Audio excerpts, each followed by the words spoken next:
परम पूज्य गुरुदेव जी के चरणों में सत सत नमन करते हुए, सभी श्रोताओं का सम्मान करते हुए, मैं आज आपके सामने जो एक व्यापक शरीर के मानसिक विकास में अवरुद्ध समस्या है, जिसे हम निराशा, अवसाद, तनाव, डिप्रेशन कहते हैं, उसके संबंध में ये सब चीज़ क्या होती है, क्यों होती है, कैसे होती है, इसके क्या लक्षण हैं, क्या कारण हैं और इन सब का निदान क्या है, इसके बारे में विस्तार से समझाऊंगा। सुख दुख, लाभ हानि, यश अपयश प्राचीन काल से ही मानव के साथ घटित होता आया है, लेकिन कुछ व्यक्ति इन समस्त समस्याओं को अपने मनोबल से, अपने आत्मबल से, जो अनुभवी व्यक्ति हैं उनके परामर्श से, उन सबको दाएं बाएं करते हुए, झेलते हुए, उनका मुकाबला करते हुए उन पर विजय प्राप्त कर लेते हैं। लेकिन कुछ व्यक्ति जिनका मनोबल, जिनका आत्मबल निम्न स्तर का होता है, जिनका संपर्क या संसर्ग अच्छे लोगों से नहीं होता, जिनमें हीनता की भावना होती है, वो इन परिस्थितियों से भयभीत हो जाते हैं और उनके मन में एक निराशा, एक आत्मग्लानि, हीनता की भावना जागृत होती है। उस स्थिति को हम डिप्रेशन के अंतर्गत मानते हैं। वैसे डिप्रेशन हम उसे भी कहते हैं जिससे कोई भी व्यक्ति अपने घर के कामकाज, सुख, परिवार, समाज, उन सब से हट कर के रहना चाहता है और अपने को गिरा हुआ सा, डरा हुआ सा, निराश, या मैं इस कार्य को करने में अक्षम हूँ, मुझसे नहीं हो सकता, या मैं नहीं कर सकता, ऐसा सोचने लगता है। उसे हम अवसाद या डिप्रेशन कहते हैं। ये डिप्रेशन दो प्रकार का होता है। एक होता है रिएक्टिव डिप्रेशन, जब किसी निकट व्यक्ति की मृत्यु, प्रेम में असफलता या व्यापार में हानि हो जाती है तो मनुष्य डिप्रेशन में आ जाता है। दूसरा होता है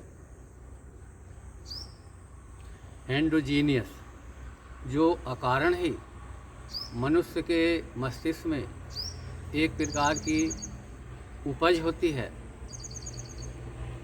और वो अपने को एक डरा हुआ सा, जो उसके अंतःकरण से ही एक भय की स्थिति उत्पन्न होती है, मानने लगता है। ऐसा कुछ हार्मोन्स के डिसबैलेंस से भी होता है, कुछ पैतृक कारणों से भी हो सकता है, कुछ दवाइयों के साइड इफ़ेक्ट से भी होता है, कुछ घटिया लोगों के साथ से भी हो सकता है।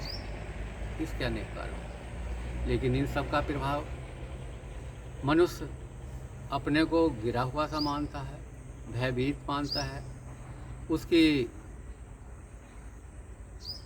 उसमें आत्मग्लानि का भाव जागृत हो जाता है, उसकी इम्यूनिटी पावर कमज़ोर हो जाती है, उसकी पाचन शक्ति भी क्षीण हो जाती है, उसके शरीर के सभी ऑर्गन्स, अंग प्रत्यंग कार्य करना भी शिथिल कर देते हैं। वो डॉक्टर के पास भी जाता है, चेकअप भी कराता है, चेकअप में कुछ नहीं निकलता, फिर भी उसके मन में एक इस प्रकार की भावना ही बनी रहती है, ऐसा ये क्यों हो रहा है, मैं कहीं गिर ना जाऊं, मुझे डर लग रहा है, मैं कुछ नहीं कर सकता, अब इसका परिणाम क्या होगा। उसके सिर में भी चक्कर से आने लगते हैं, क्योंकि उसके मन में एक स्थायी भाव, स्थायी ग्रंथि जागृत हो जाती है। वो समाज से अपने को अलग मानने लगता है, एकांत पसंद करता है। इन सब बातों को देखते हुए इनका उपाय बहुत ही सरल है। आज मैं संक्षेप में इसके निराकरण,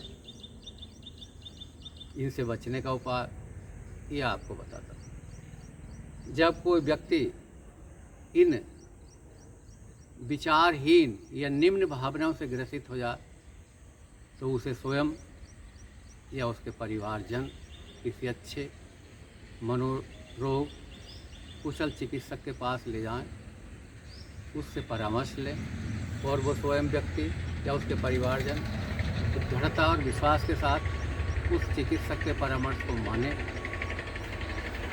साथ ही वो जिस प्रकार की दवाइयों का सेवन करने के लिए बताएं उनका सेवन भी करें। उस व्यक्ति को एकांत में न रहने दें, उसे मनोरंजन के साधन उपलब्ध कराएं, उसे अच्छी उत्साहवर्धक कहानियाँ या और इसी प्रकार के आशाजनक प्रकरणों से अवगत कराएं। उस व्यक्ति की नकारात्मक सोच न आने दें, उन्हें सकारात्मक में बदलें, सकारात्मक को भी रचनात्मक में बदलें। उसमें हौसला जागृत करें। वह व्यक्ति स्वयं भी भाग्यवादी ना बने, कर्मवीर बने, धर्मवीर बने। यदि उसके मन में आत्मबल जागृत हो जाएगा तो सारे सब कुछ उसके जो निराशाजनक परिणाम हैं वो दूर हो जाएंगे। इसीलिए कहा भी है, गिरते हैं जब विचार तो गिरता है आदमी, जिसने इन्हें संभाला वो खुद संभल गया। एक डॉक्टर टेम्पिल वाल्टर के अनुसार एक मनुष्य ही ऐसा प्राणी होता है जो रोता हुआ जन्म लेता है, शिकायत करता हुआ जीता है और दुखी तथा निराश मर जाता है।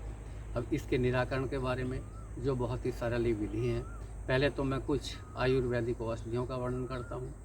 देखिए, एक सारस्वती रिष्ट, ये एक लिक्विड या द्रवित पेय है, औषधि है। इसे भोजन के पश्चात 4 ढक्कन सुबह और शाम लें। एक मेधावटी गोलियां होती हैं जो बुद्धि को विशेष रूप से, जो इसमें एक नींद नहीं आती या कभी कभी नींद बहुत आती है, सब नींद के रोग का ये निराकरण करती है। दूसरी एक इसमें बादाम रोगन का तेल होता है, उसकी सिर पर मालिश करें, शरीर पर मालिश करें, या गाय का घी रात्रि को नथनों के दोनों स्वरों में डाल करके सिर पर भी मालिश करें, नाभि पे भी उसकी मालिश करें। 1 बूंद नाभि में तेल डालें या घी डालें तो बहुत ही लाभ होगा। अब इसकी कुछ एक्यूप्रेशर की विधियां हैं जो त्वरित निदान के प्रकरण हैं। लेकिन सबसे पहले हम इसे योग मुद्रा या ध्यान मुद्रा या ज्ञान मुद्रा तो दिन में 5 बार सुबह को, दोपहर को और साय को करें तो इससे हमारे मन में शांति होगी, नींद अच्छी आएगी, हमारे मन में जो एक विकार है नकारात्मक सोच वो सकारात्मक में बदलने लगी। दूसरी इसी में हमारी एक ये सूर्य मुद्रा होती है, इससे हमारी जीवन शक्ति बढ़ती है, हमारे शरीर में ऊर्जा का प्रादुर्भाव होता है, हमारे शरीर में विटामिनों की उत्पत्ति और संवर्धन होता है। इसको भी हम दिन में 3 बार 5-5 मिनट के लिए अवश्य करें।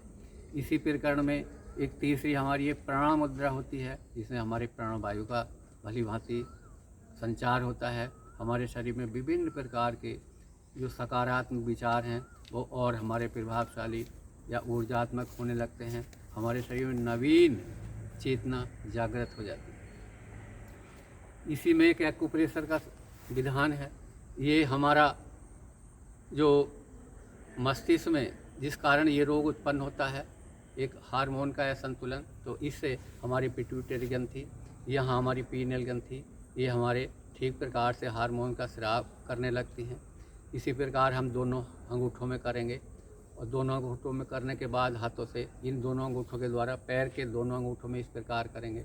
इस कार्य को भी हम दिन में अगर 3 बार करें, 5-5 मिनट के लिए करें तो हमारी समस्या का सरलता से और सुगमता से और संपूर्ण समाधान हो जाएगा। इसी परिप्रेक्ष्य में एक फिर ये हमारे दोनों हाथों में हैंड वैली भी कहते हैं इसको, या मास्टर पॉइंट भी कहते हैं। तो यदि हमें शरीर में कहीं भी किसी प्रकार का कोई भी विकार है तो ये हमारा एक मास्टर पॉइंट होता है। अगर इसे भी हम दोनों हाथों में इस प्रकार दिन में 5-5 मिनट के लिए 3 बार करें तो हमें पूर्ण लाभ होता है। इससे हमारी इम्यूनिटी भी मजबूत होती है। फिर हमारा ये इस प्रकार हम यहाँ आँखों के गड्ढे होते हैं, ये मुँह के ऊपर यहाँ हम अंगूठा रख लें और ये इस प्रकार, क्योंकि कभी कभी ये माना जाता है जो डिप्रेशन में व्यक्ति होता है वो कहता है कि मेरा हर समय सिर भारी रहता है, तो ये हमारी जो मांसपेशियां हैं ये थोड़ी भारी सी हो गई हैं, इनमें कुछ स्राव संचित हो गया है, तो वो इस प्रकार प्रवाहित हो जाता है और हमें पूर्ण शांति मिलती है। फिर एक इस प्रकार हमारी यहाँ एक कनपट्टी होती है, यहाँ एक सूर्य रेखा भी होती है। इस प्रकार हम करें तो हमारा ये मस्तिष्क जो है बिल्कुल तनाव मुक्त हो जाता है और हमें शांति स्थापित है। इसी प्रकार हमारी ये नासिका के दोनों ओर हम इस प्रकार 30 राउंड क्लॉकवाइज और इसके 30 फिर एंटी क्लॉकवाइज करें तो हमें तनाव में पूर्ण लाभ मिलता है। इसी प्रकार एक ये नशा उतारने वाला बिंदु है, तो इसमें भी हमें जो हमारे शरीर में एक उदासीनता सी होती है, तो जो निष्क्रिया होती है वो सक्रियता में परिवर्तित हो जाती है। इसको भी हम 30 बार इस प्रकार करेंगे क्लॉकवाइज और 30 बार इसको एंटी क्लॉकवाइज। 30 बार करने का मतलब है 30 सेकेंड और 1 मिनट में ये पूर्ण हो जाता है। फिर इसका एक और मुख्य बिंदु है, हमारे गर्दन के और सिर के पीछे के जोड़ का स्थान होता है, एक उभरी हुई हड्डी होती है। इसको हम बीच से दोनों ओर इस प्रकार खींचते हैं तो हमारे मस्तिष्क में शांति होती है, नकारात्मक ऊर्जा का हमारा ह्रास होता है, सकारात्मक भाव हमारे जागृत होते हैं। इसी प्रकार फिर हम ये गर्दन पर यहाँ पर 1 से 14 नंबर तक के पॉइंट होती हैं। इस प्रकार हमारा एक्यूप्रेशर करने से भी हम पूर्ण लाभ होता है। फिर चूँकि हमारी एक थायराइड ग्रंथि होती है, कभी कभी उसके दुष्प्रभाव के कारण भी ये हो सकता है, तो हम थायराइड ग्रंथि को भी अपना जागृत कर लें। थायराइड का पॉइंट ये होता है इस प्रकार, ये हमारे दोनों हाथों में होता है, दोनों तलुओं में भी अंगूठों के पीछे ये इस प्रकार होता है। उन्हें दोनों का हम एक ही साथ एक्टिवेट कर सकते हैं। कभी कभी ये हमारी हार्ट की समस्या के कारण भी ऐसा होता है, तो हमारे बाएं हाथ में हमारे हार्ट का ये एक्यूप्रेशर पॉइंट है, रेस्पॉन्स सेंटर है, मर्म बिंदु, प्रतिबिंब केंद्र। इसको हम इस प्रकार करें तो हमारा हृदय जो है पूर्ण रूप से स्वस्थ हो जाता है। इस प्रकार करने से हमारे कोलेस्ट्रॉल संतुलित हो जाता है, नियमित हो जाता है, संयमित हो जाता है। दोनों पैरों में भी हम इस प्रकार करते हैं।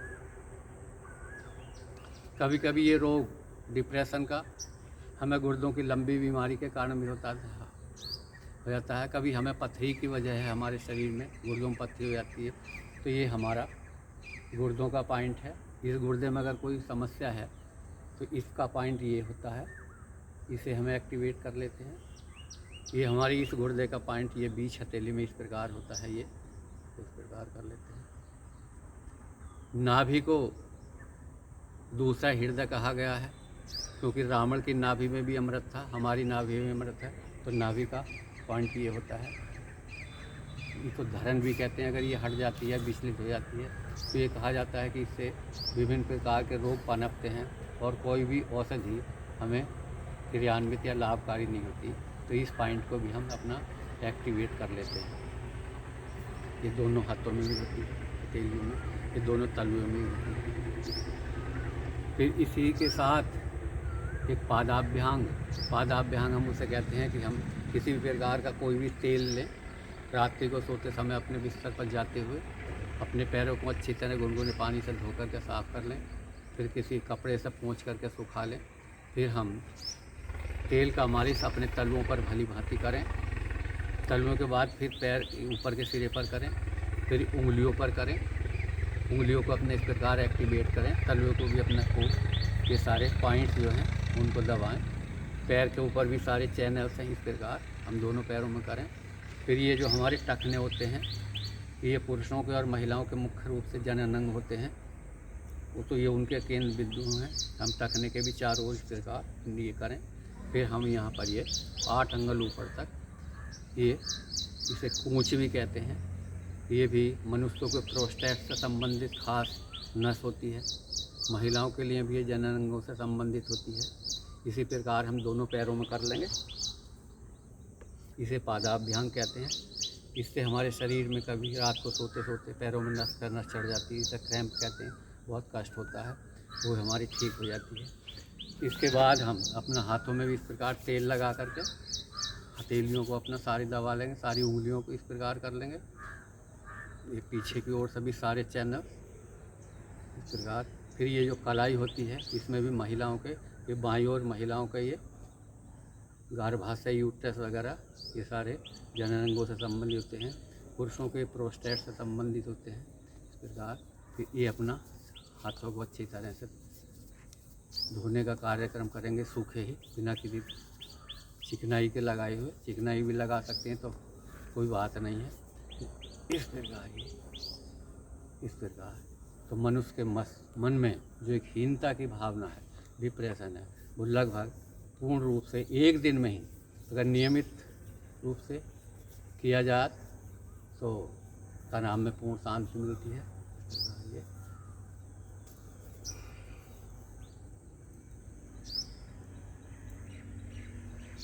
फिर इसके बाद हमें अगर हमारे पेट में कोई समस्या होती है तो एक हास्यासन होता है। हम मुंह को तो बंदे रखते हैं इस प्रकार, और हम जैसे कहते हैं मुंह बंद करके हंसना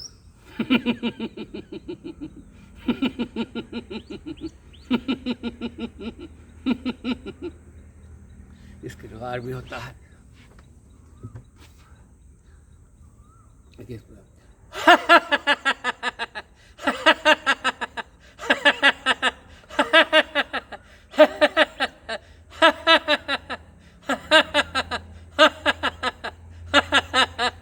इस प्रकार यदि हम ये जो संक्षेप में बताए हुए डिप्रेशन को दूर करने के कार्यक्रम है, बिंदु है, यदि हम नित्य प्रति मनोयोग से, पूर्ण लगन से और श्रद्धा के साथ, विश्वास के साथ ये करते हैं तो हमें 100% तनाव से मुक्ति मिलती है और हम स्वस्थ रहते हैं। धन्यवाद।